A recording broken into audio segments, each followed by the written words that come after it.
Members recall from the meeting on the 4th of November that we requested to explore the methodology for a mini inquiry on either women in farm management or the impact of COVID. So, remember, page 61 of your packs is a written briefing by Nick, which contains a more robust outline of any inquiry. Nick, do you want to just take us through this?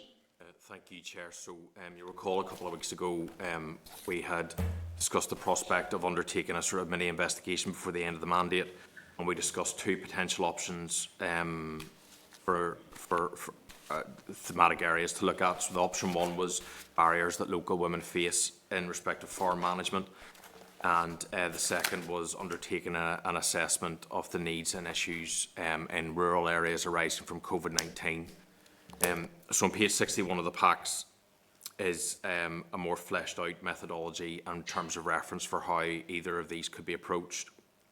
So in terms of option one, which is the barriers that local women experience in terms of taking on the management and running of farms, the terms of reference, or proposed terms of reference, would be to capture the current experiences of local farming women of different ages and their roles on the farm, identify the challenges and barriers that women face, benchmark policy initiatives across different jurisdictions, and make recommendations for future policy provision. In terms of a methodology, it would be proposed that we would do an online survey through the citizens-based platform, and ideally I would like a bit of co-design and engagement with stakeholders such as the UFU, potentially in advance of making that live. On page 62 of the packs, there's a broad outline of the sort of parameters that we would include within that survey, and that's based on a bit of literature review of research in this area, and indeed some other surveys that have been carried out in different parts of the world. So we would be seeking, obviously, data about the individual completing the survey in terms of their age bracket and whether they currently live or work on a farm. Identify what type of farm it is and which county it's situated in. We would also be looking at if the named owner of the farm is a man or a woman, and to ask in the respondent's opinion who has most control over the running of a farm, because that's a big theme in the literature. And then about decision making, given respondents the opportunity to say how much say they have over on-farm decisions, and to ask them to describe what their main involvement is in the running of a farm. For example, do they undertake practical farm duties, or mostly undertake what would be off-farm duties like paperwork, domestic duties? Asking about the amount of time that they spend on farm duties throughout the week, and whether or not they have employment off the farm. One of the big areas in the literature is about the opportunities for formal education and training in farm business management, and to ask whether individuals have taken on any training or courses in that. Another aspect of the survey would be to scope views on the often cited barriers that women face in terms of taking on the management and control of a farm, and to what extent individuals feel which of those barriers are important or not. So some of the barriers that we would seek to ask people's views on is about gaining ownership and succession, potentially a lack of support or encouragement from family or friends, a lack of training and education, underrepresentation of women role models in the industry, maybe they just an interest in other career paths, concerns about time demands, and a general perception of farming as traditionally being a man's role. We would also seek individuals' views on what can be done or should be done to overcome barriers that women face in taking on the running of a farm, and to overall gauge their views about how optimistic they are about the role of women in farming locally, and whether it's a viable career prospect for them.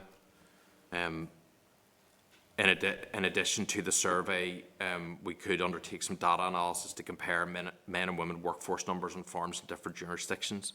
Excuse me. And plan to schedule briefings from DERA and CAFRE on plans and policies in this area, as well as liaising with other stakeholders such as the UFU and perhaps the Rural Community Network on their policies in this area. So if members were minded to support this, we could seek to launch the survey online for 4 to 6 weeks, starting in early to mid-December, and schedule any briefings towards the end of January before producing a short report sometime before the end of the current mandate. So that's option one, and then in terms of option two, which was the other area that had been suggested, was doing a survey on COVID-19 impact on rural areas. So there has been a huge amount of work done in this area, both from local departments and also jurisdictions and councils and different bodies in Great Britain. So usually by doing a bit of primary data collection on the experience of rural citizens to understand how COVID-19 has impacted on the lives of rural dwellers, both positively and negatively, and to identify priorities for the long-term recovery of rural areas. So on page 65 onwards is a draft survey template, and the main areas we would hope to capture is about an individual's personal experience of COVID-19.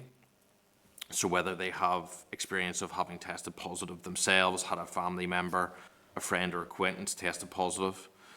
We would also ask about their employment status both before the COVID-19 pandemic and afterwards. We would also seek their views on their perception of the economic health of their local area before COVID struck, what their view is now, and what they anticipated to be a year from now. Also ask about their experience in terms of using the internet and accessing services online, which we know has been a big change throughout the pandemic. So to understand how their interaction with online services has changed and how confident they are about accessing services online, as well as getting their opinion about the broadband capability where they live.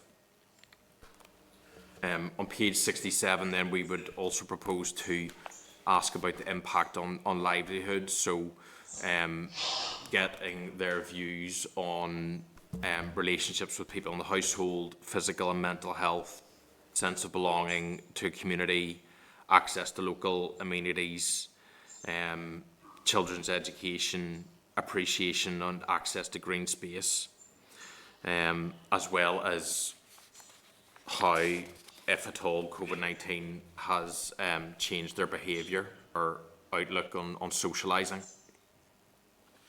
And then lastly, we would propose to ask about what are the three main priority areas that they would consider are important for rural areas in recovering from the COVID-19 pandemic, and seek their views on, I suppose, for the next 5 to 10 years, what they see as the priorities for their local area in terms of recovery.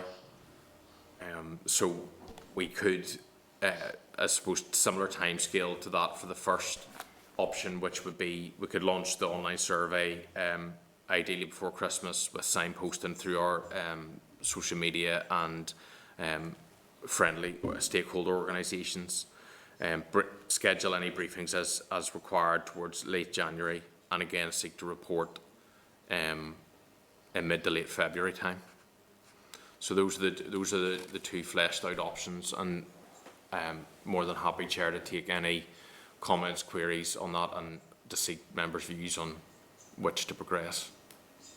Thank you. Thank you. That we have Rosemary and Patsy. Rosemary. Thank you, and Nick, those are very well fleshed out.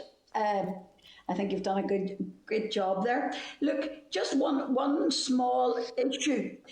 I don't see you spoke about, please state whether you strongly agree with the following.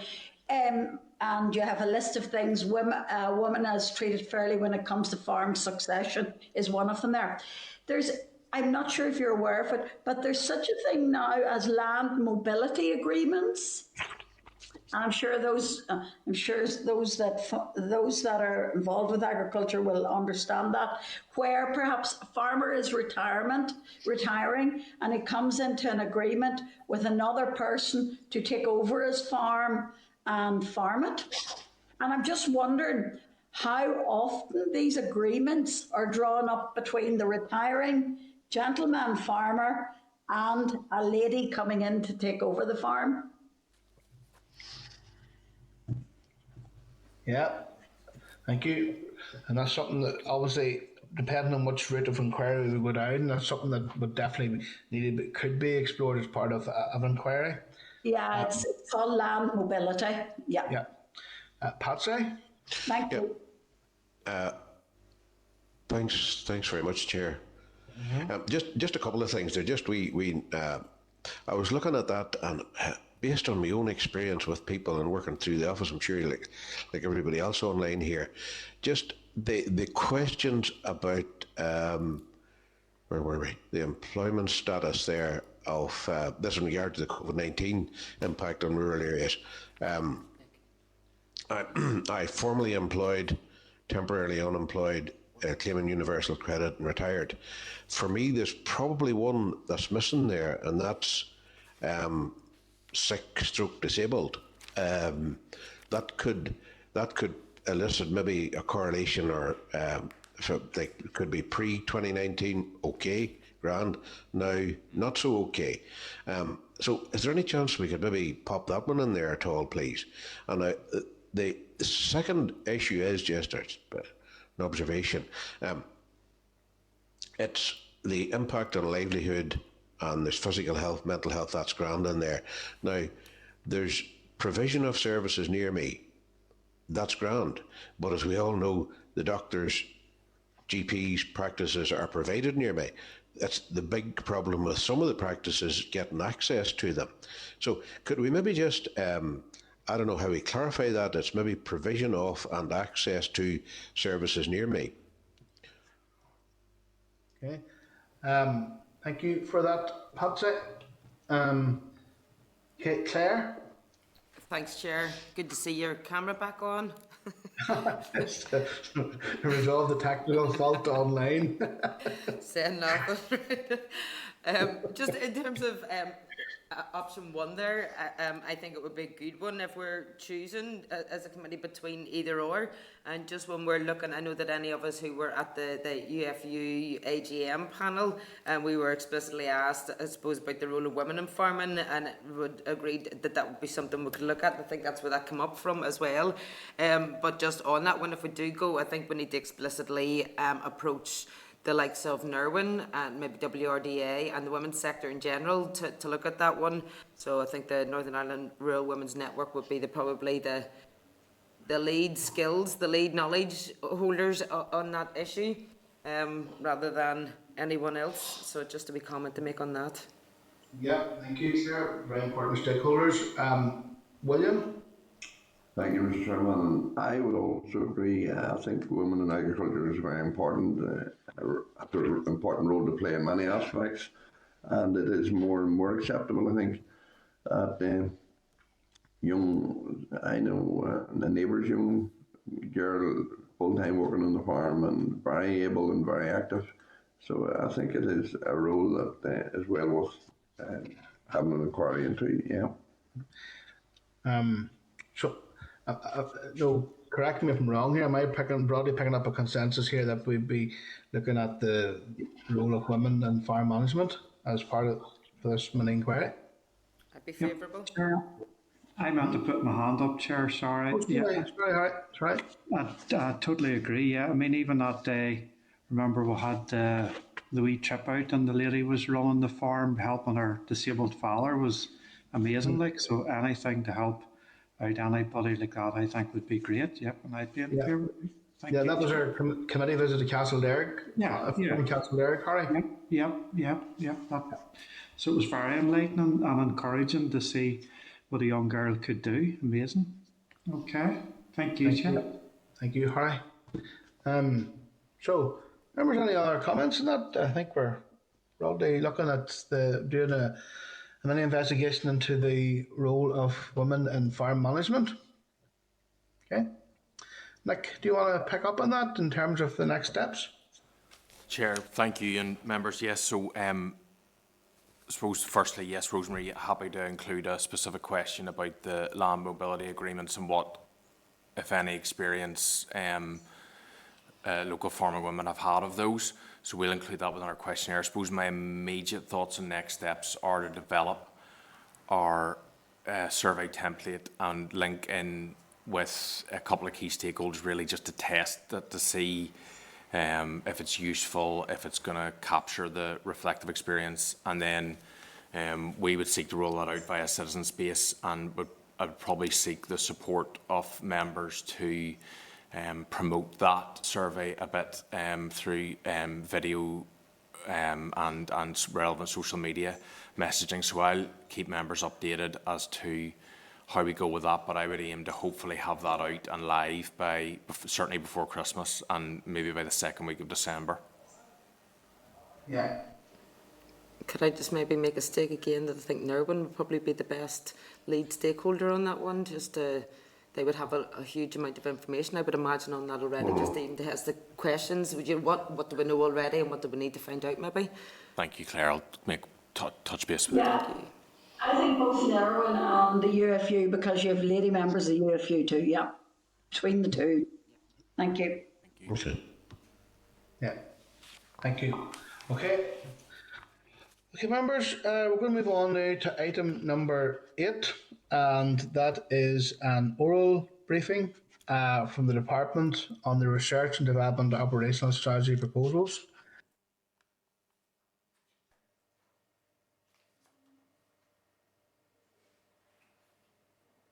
Copy of the Research and Development Strategy 2022 to 26. I welcome by Starleaf Mr. Alistair Carson, Chief Scientific Officer, Ms. Pauline Rooney, Innovation and Scientific Transformation Director, Paul Devine, Head of Scientific Advisors Office, and you're very welcome to the committee. And I ask you to brief the committee, and then members will ask some questions. So, you're very welcome. Thank you very much, Chair, and we appreciate very much your time this morning. Just a couple of comments in terms of the context to the strategy which we're developing. So the Dara Science Strategy Framework was published last year and guides how we will transform the way we commission, manage and use science in Dara to optimise the value we can achieve from it. The R&D strategy is one of 3 operational strategies developed to implement this framework. The innovation strategy was published earlier this year, and an operational strategy for monitoring and surveillance science is in development. So this morning, I would like you to brief you on proposals for the R&D operational strategy and seek your feedback, and we value your comments very much in relation to this. Research and development has helped shape government policy in agri-food, rural affairs and environmental issues, and has represented a considerable investment of government funds in the development of these important sectors. DARA sees research and innovation as really central to best practice, evidence-based policy development and implementation. And research has a vital role to inform regulation, both in development and helping measure effectiveness in protecting and benefiting people, businesses and the environment. The mission of our new R&D strategy is proposed to get the best R&D at the best value and make the best use of it to support the achievement of the DARA purpose. So briefly, to get the best R&D, it's vital that we maintain a comprehensive and accurate understanding of our evidence needs and those of our stakeholders, and that we're open to the opportunities for innovation. An important part of the implementation of this strategy will be building and improving our engagement with key stakeholders. We see 2 significant products of the better engagement. Firstly, we will develop evidence plans which will inform our future approach to commissioning policy-led R&D. Once developed, these plans will help DARA to better forward plan its investments in science and to clearly articulate the department's strategic science priorities. A second product will be the development of areas of research interest documents. Areas of research interest will be central to our approach to discovery-led R&D and help bring focus to our future DARE R&D innovation programme. Now, areas of research interest documents, these are high-level statements of needs and will set out details of the main research questions facing DARE. We hope these will increase policymakers' dialogue with researchers with a view to building greater collaboration. Stakeholders will have an important contribution to make in developing both areas of research interest and evidence plans. Now, over the past 5 years, we have had notable successes in leveraging DARE's investment in R&D through collaborative co-funding arrangements with a range of government partners. Continuing to develop and growing these partnerships is central to our plans to get best value from R&D. Wherever appropriate, we will make greater use of competitive R&D commissioning processes, which will enable research organisations to bid for funding either separately or collaboratively. We will continue to develop and improve our internal processes for commissioning, monitoring and evaluating our programmes of R&D. The third pillar of our R&D strategy mission is to ensure we get best use of the R&D DARE invests in. We will seek to do this by making outputs of data from R&D science more accessible to wider stakeholders, including the general public. The new DARE Knowledge Hub will ensure easy access to all DARE-funded science outputs from a single access point on the department's website. By default, we will aim to make science data available more readily, making greater use of Open Data NI and the DARE Information Hub. We will seek to assure best use of R&D by measuring performance and impact more regularly and more systematically. To do this, we will develop new internal processes for impact evaluation. Now, when we're talking about measuring impact, we mean assessing outcomes on the environment, society, human capacity and skills, the green economy, public policy, and health and well-being of people and animal welfare. We'll continue to engage with stakeholders and to use input to help shape the strategy document, and we're aiming to publish the strategy early in 2022. But today is an important aspect for taking on the views of the committee as we help to ensure that we finalise the strategy early in 2022. So, Chair, that's the context to our discussions this morning, and I'll pass it over to you at this stage. Thank you very much for that there. Very helpful, and we're delighted to be able to join us this morning. Funny, I just noted recently the skills barometer that was published by the Department for the Economy, which looks at future skills needs and indeed gap areas, and they had highlighted agricultural science degree as being in the top 10 of most demand for degree qualifications. Do you think there's more that can be done to address the needs in the agriculture sector for scientists? Yeah, Chair, I think that's an important issue and one which our R&D strategy tries to address. Having a career pathway for young scientists is really important. And the department funds postgraduate studentships for areas of research to achieve PhDs and areas of policy priorities for the department. So we're investing in the science base, and we will look in our strategy to get the maximum benefit from that, both from a research perspective and meeting our evidence and innovation needs, but also investing in the science base. Also, in terms of career pathway, our collaborative approach with other funders has enabled new programs of work to be developed, which is opportunities for postdoctorate researchers and early career scientists. And I think this is a really important pathway. So our strategy is aiming to ensure that we have the knowledge and the science base available to us in Northern Ireland to meet the really challenging evidence and innovation needs that we have. And would you see, I think we picked this up during the pandemic, but would you see a greater role for distance learning, for example, in the delivery of qualifications? Yeah, I think from an education perspective, obviously the knowledge framework picks up on that, but we are ensuring that our science integrates along with education. And certainly the collaborative arrangements that we are involved in are providing opportunities for young scientists to be involved in research programmes which have components in GB, which have research components in the south of Ireland and in the US, and ensuring that, that those young scientists are going into those forums and collaborating with scientists in parts of larger teams is really important. And obviously video calls and video conferencing has really opened those opportunities up. Yeah, thank you. I'm going to move around to John Blair. John? John? Can I thank the dear representatives who have come and given us the presentation and the information as well. Two questions, and they're fairly straightforward. The first one is how you deal with or take on board evolving and emerging issues, climate change and the science around climate change being a very obvious one, and of course there may be others. And secondly, I'm keen to know about any engagement, if it takes place or it's planned, with the community and voluntary sector. For example, those who work already within their natural environment, thinking of fisheries, and there are certainly other examples there also, and how you try to harness any information those people have who work in fisheries, who work in trying to protect nature, and also harness any information or data that they might hold. Sure, thank you. Paul, could I pass over to Paul just to pick up on our proposals, Paul, in the strategy for the development of evidence plans in areas of research interest and the stakeholder engagement in developing those documents? Thanks, Alistair. I think a key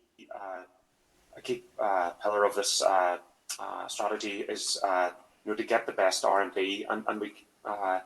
The way we do that is by developing and maintaining a comprehensive and accurate understanding of needs, and as Alistair mentioned in his remarks, and the development of evidence plans in areas of research interest, I suppose, is that visible way of doing that. And these will absolutely involve, these are the product of engaging as many stakeholders as we can.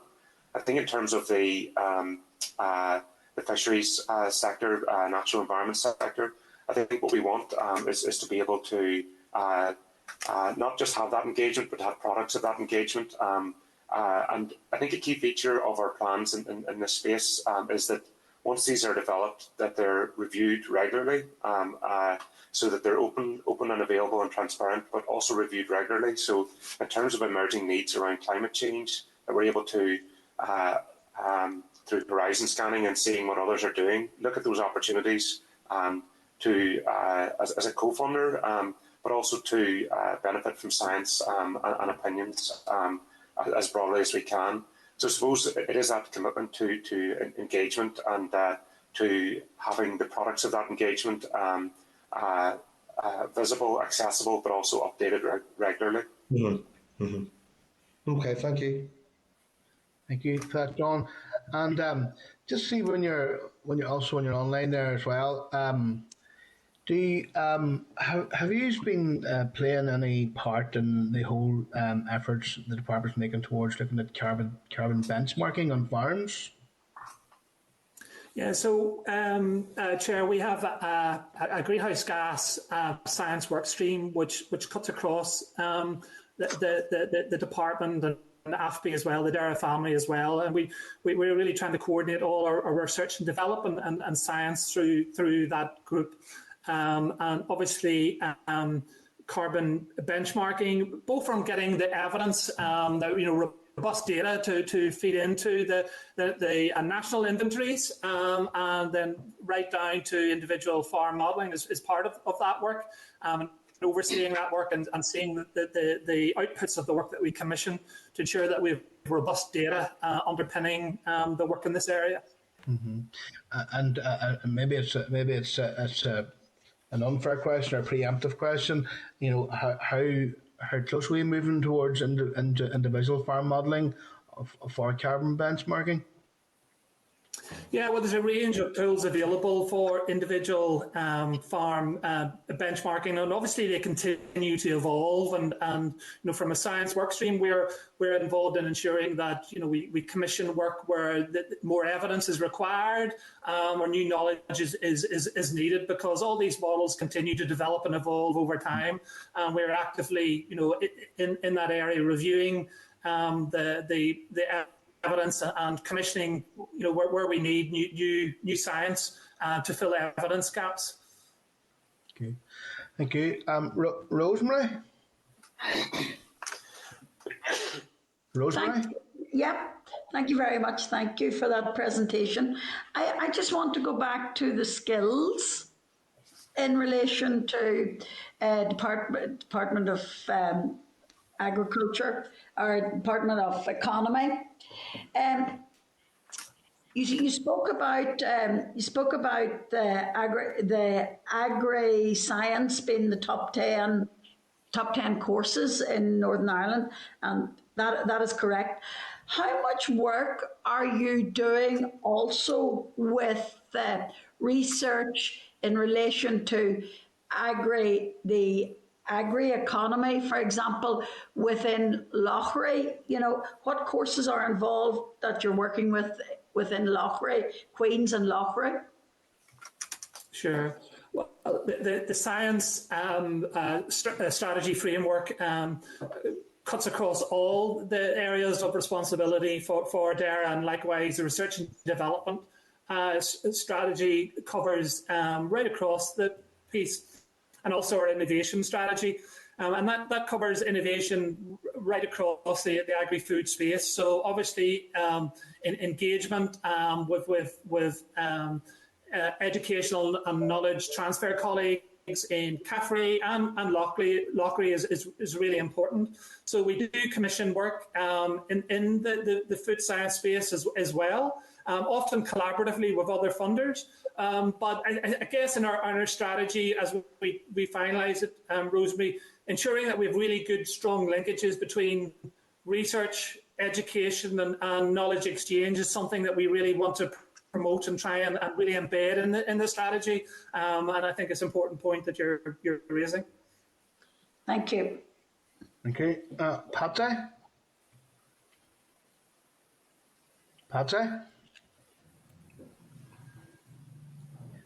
Patsy, can you hear us there? Yeah, sorry, Chair. Here you know. And my apologies. I was had to leave there for the initial part of the presentation. So, but what I wanted to ask was, in regard to the document, first of all, there's a point there that says DARE's existing collaborative research programme over the past 5 years has invested 5.876 million and used this to leverage research to a total value of 26.7 odd million.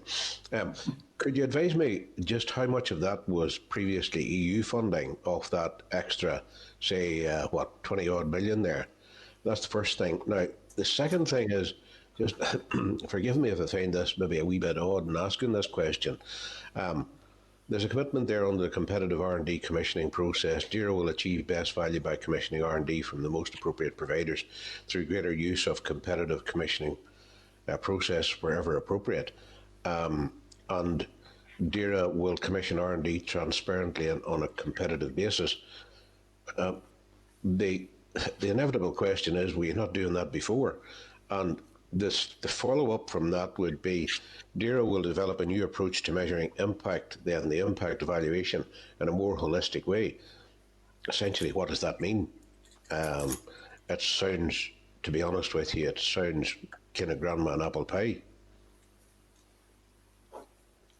Sure. Yeah. Okay. And forgive me if I miss any of the points. Please come back to me.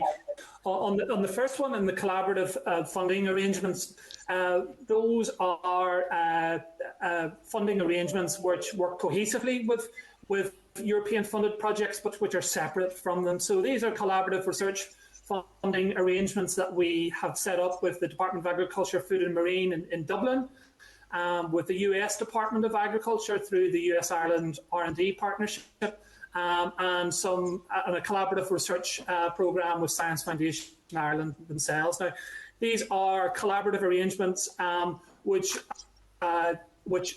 are addressing issues of shared priority, which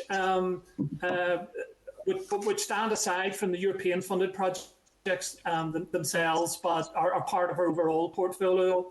In terms of EU funding, we funded Northern Ireland Contact Point to help Northern Ireland science providers bid for competitive EU funding programmes themselves.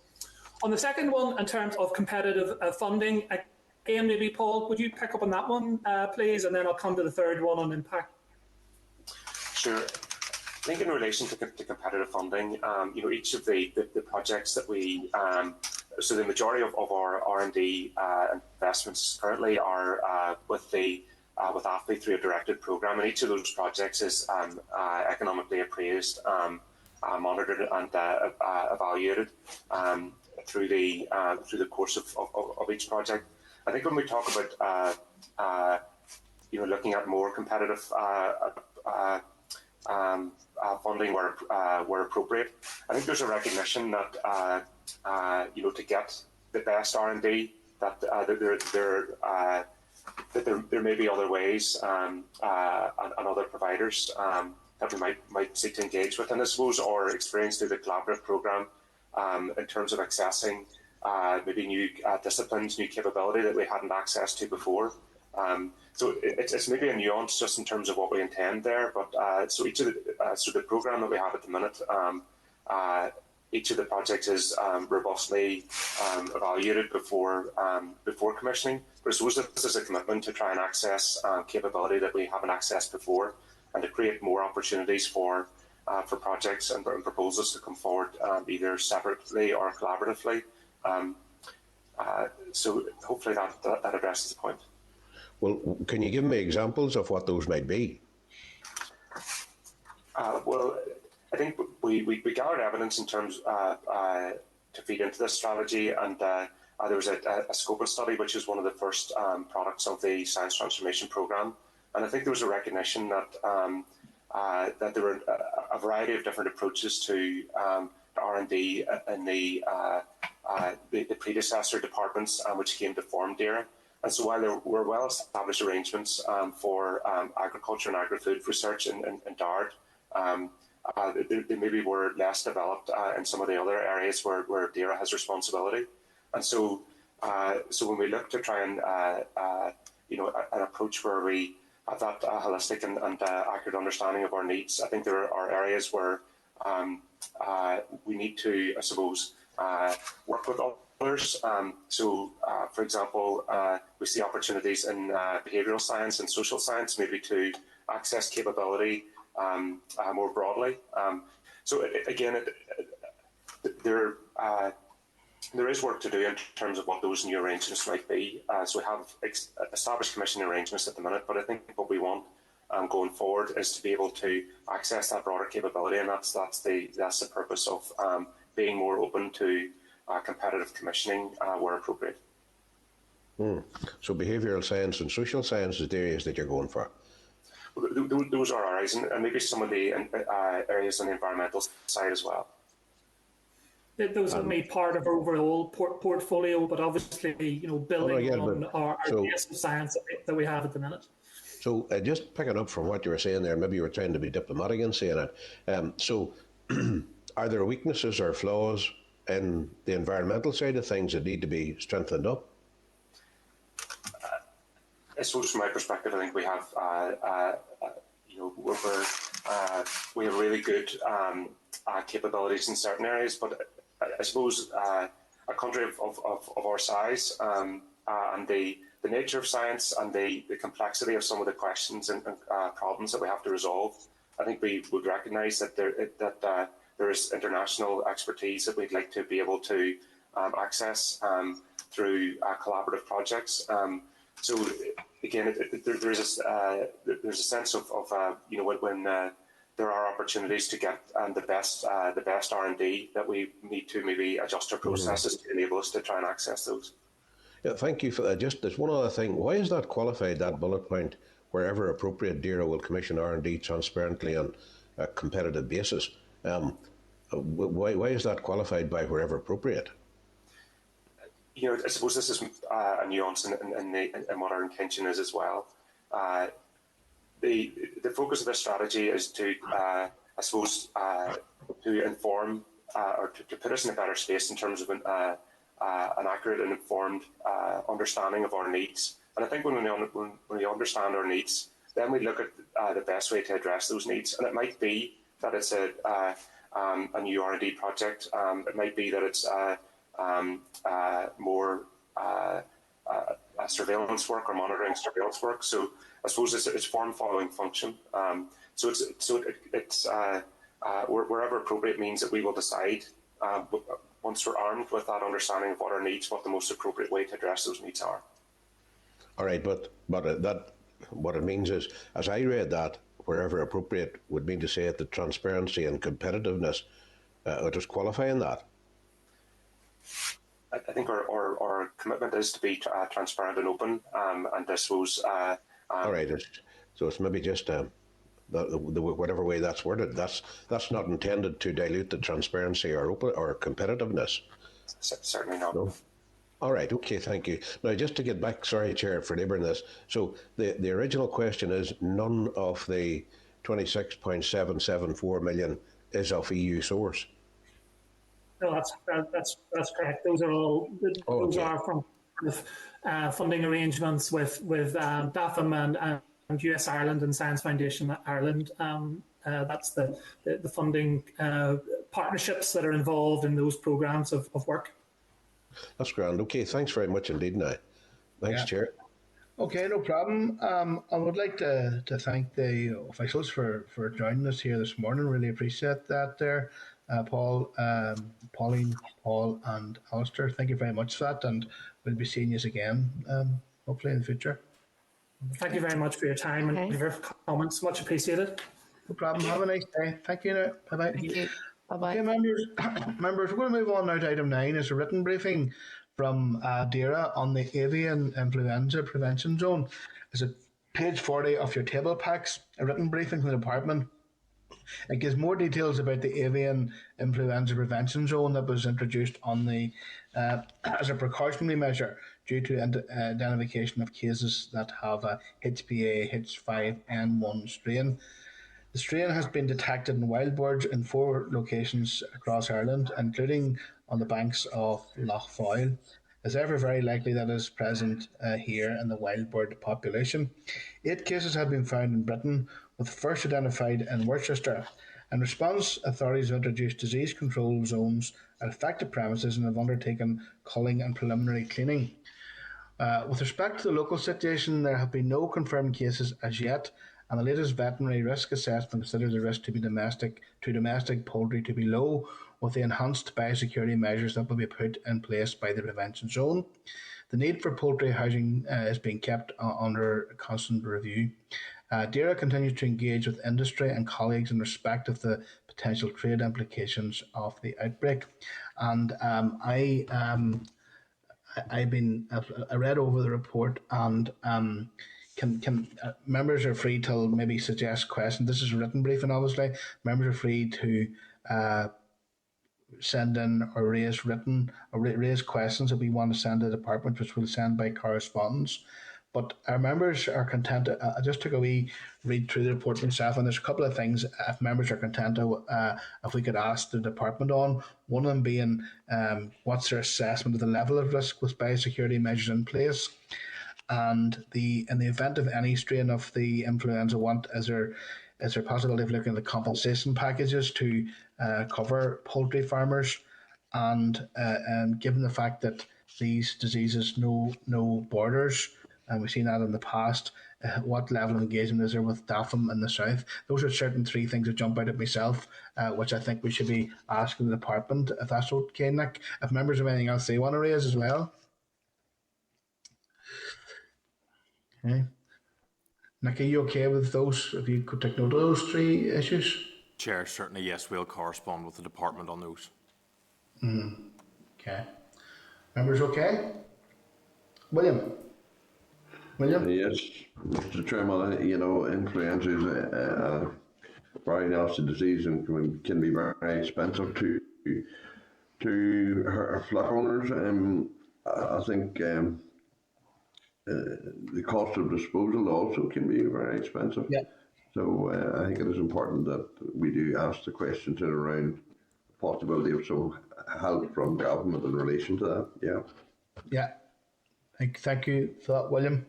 I think that's important to ask that question. Okay, members. Members, we'll move on to item number 11 now. It's correspondence. It's page 162 of your packs. Are members content to action the correspondence suggested on the index sheet? Okay. And I would like to draw attention to correspondence from the clerk to the Youth Assembly regarding the establishment of Youth Assembly committees. The Youth Assembly has agreed to establish 4 thematic committees in relation to education, environment, health, rights and equality. And these committees will monitor the work of statutory committees, and where they find it relevant, they will correspond with committees to express their views and insight. Nick, do you want to pick up on that at all, Nick, or is it just to note? Chair, it's just really to note for the committee, but I suppose I've already liaised with the clerk over the Youth Assembly and indicated our committee's willingness to work with the Youth Assembly Committee on the environment should they wish to contact us and perhaps discuss our ongoing work in scrutinising climate change. But I've heard nothing back as yet, but I'll keep you posted. Perfect. And are members content to be action the correspondence suggested in the index sheet? He's okay with that? Yeah. Okay, members. Item number 12 is the forward work programme. I wonder if our members have forward the draft forward work programme at page 176. Can I seek agreement for the forward work programme? Okay. And item 13, members, is if any other business members wants to raise. You can raise your hand or put into the message here. Okay. Okay, members, the next formal committee meeting then Chair, will excuse be... me. Chair, excuse sorry, me. sorry. I see William. I just see William. Oh, sorry, there. William. Sorry, William. I wasn't sharp enough to spot your hand. No, you're absolutely okay. It's just something that came to mind, and I'm not too sure what we can do about this, but it's a question I think maybe the committee should ask. Solar panels, we're encouraging farmers and business people to go for green energy. One particular farmer came on to me, young man, was going for solar panels on the shade roofs. That was all very fine, but he's not exporting any of this electricity to the grid because he would just be for his own use. But Northern Electricity come on looking 30,000 for to upgrade the whole line, even though he's not exporting any. So, in effect, what's happening is the green, we're encouraging and we want to encourage green energy and solar panels, which is very simple, way one of the better ways of reducing electricity and very natural way. The difficulty I see with this is, the system is not allowed to happen. It's going against these people, and I just wonder if there's anything that's questions we can ask as a committee to. It might be outside our remit, but I don't think it is in relation to the fact that we want to encourage green energy and want to encourage people that wants to put solar panels and roofs and do that, Yeah, I think that's a fair question, and you'll recall, William, from our site visit down to Castledare, Harry referred to earlier, that was one of the challenges that family had as well, is exporting the energy into the grid as well. Yeah, this particular farm is not even exporting into it, but the fact Northern Electricity wants to upgrade the line and transformers and all at his expense, even though he's not exporting onto the grid, It must be for a day that might happen that he would be exporting. I'm not so sure what their idea is, but I mean, it seems ridiculous that.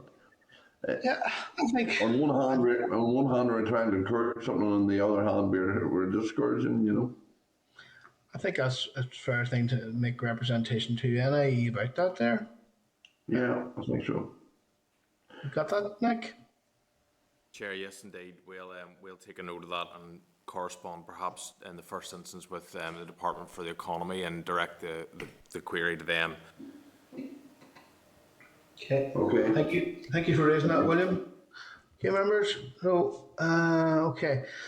members, the meeting will be next week. It's at 10 a.m. next week.